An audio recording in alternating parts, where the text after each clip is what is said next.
వెంకటేశ్వర స్వామికి ఎవరైతే ఉపవాస దీక్ష చేస్తారో ప్రతి శనివారం ఒక్కసారి ఈ నియమాలను తెలుసుకోండి.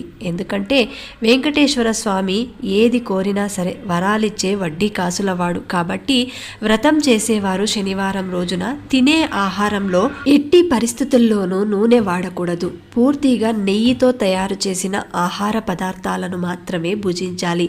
మధ్యాహ్నం ఒక్క పూట మాత్రమే భోజనం చేయాలి. రాత్రి ఫలహారం తీసుకోవచ్చు. మద్యం, మాంసం లాంటివి తీసుకోకూడదు. బ్రహ్మచార్యం పాటించాలి. ఎవరైతే ఈ నియమాలను పాటిస్తూ 7 శనివారాల వ్రతాన్ని ఆచరిస్తారో వారి కోరిక తప్పకుండా ఫలిస్తుంది. ఇక ముడుపు ఎలా కట్టాలంటే, వ్రతం మొదలుపెట్టిన మొదటి రోజు ఒక పసుపు వస్త్రంలో 11 రూపాయలు దక్షిణ ముడుపు మూటలా కట్టి శ్రీనివాసుని పటం ముందు ఉంచి ఈ యొక్క సంకల్పం నెరవేరితే తిరుమలకు దర్శనానికి వస్తానని మొక్కుకోండి.